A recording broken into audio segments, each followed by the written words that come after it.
Welcome to The Explainer. You know, when a shooting happens on a U.S. Army base, it just hits different. The questions are immediate, they're complex. So today, we're going to break down the reporting from CNN to really unpack the incident at Fort Stewart, Georgia. We're going to try to understand what happened and maybe even get closer to why. All right, so to really get to the bottom of this, here's our game plan. We'll start with the incident itself, what we actually know.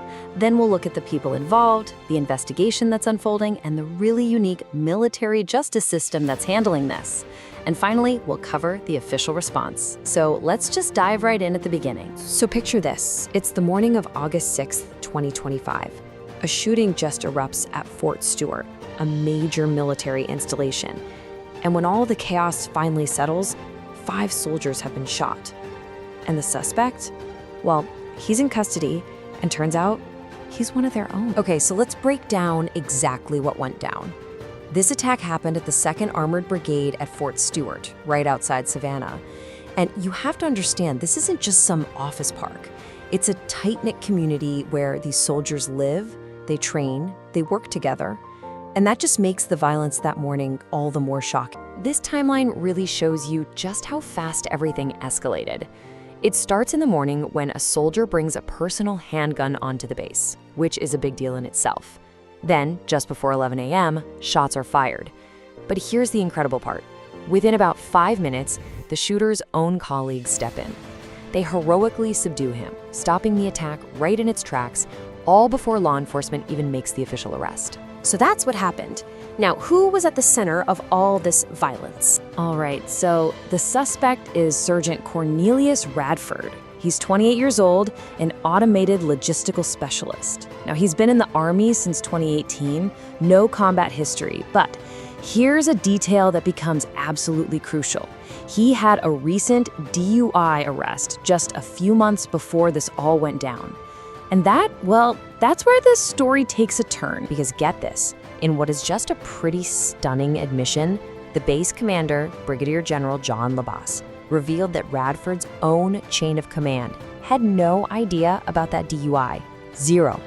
It was a critical piece of information that only came to light after the shooting. And that just raises some really serious questions about potential communication breakdowns, right? And the human cost of this attack: 5 wounded soldiers. And remember, these weren't strangers. These were the very people he served with, day in and day out, in the exact same unit. Now, amid all this tragedy, there is some crucial good news. Thankfully, the Army has reported that all 5 soldiers are stable. They're all expected to make a full recovery. 3 were treated right there at the base hospital, and 2 were taken to a civilian medical center in Savannah. So we've got the what, the where, and the who. The investigation now turns to the biggest question of all: why?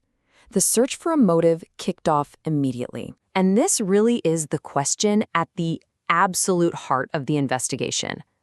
Publicly, officials were saying the motive was unclear. But behind the scenes, you can bet they were frantically piecing together every little detail that led up to the shooting. And while there's no official motive yet, sources started painting a picture. We know the weapon was a personal 9mm handgun. And here's a key detail. Apparently, there was a disagreement between Radford and one of the victims just the day before.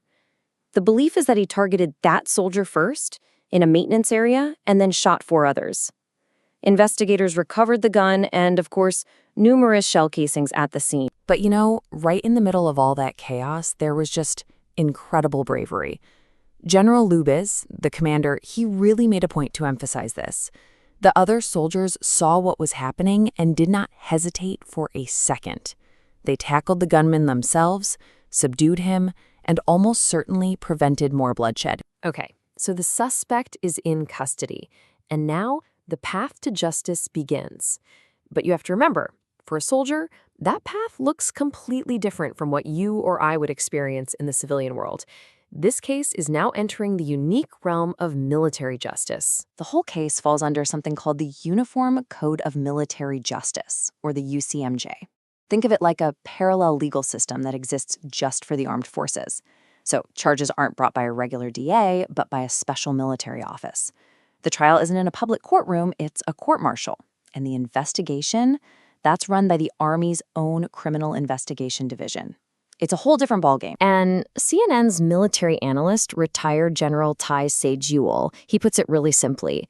He says it's, quote, a completely different justice system. It's its own legal world, and it's designed specifically for the unique demands of military discipline and order. So what does that path actually look like for him?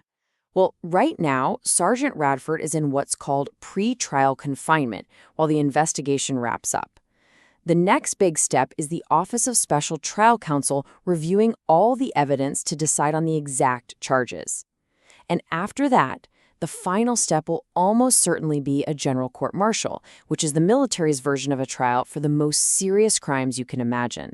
As you'd expect, as soon as news of the attack broke, statements of condemnation came pouring in, and they came swiftly from the very highest levels of leadership. President Donald Trump vowed that the perpetrator will be prosecuted to the fullest extent of the law. And his Secretary of Defense, Pete Hegseth, he echoed that on social media, calling it a cowardly shooting and promising swift justice. Now, to put this into a broader and honestly pretty tragic context, the CNN reporting cites data from the Gun Violence Archive, noting this is one of over 260 shootings in the U.S. just since the start of the presidential term. But what makes this one so different, so jarring, is where it happened. Inside the wire on what's supposed to be a secure military base. And that leaves the military grappling with a really, really difficult question. Think about it. A base is built on discipline. It's built on trust. It's built on the bond between soldiers. But when the threat doesn't come from outside the gate, but from within the ranks, well, that shakes the very foundation of the whole system. So how do you prevent an attack that comes from one of your own? That's the question left hanging in the air after the Fort Stewart shooting, and there are no easy answers.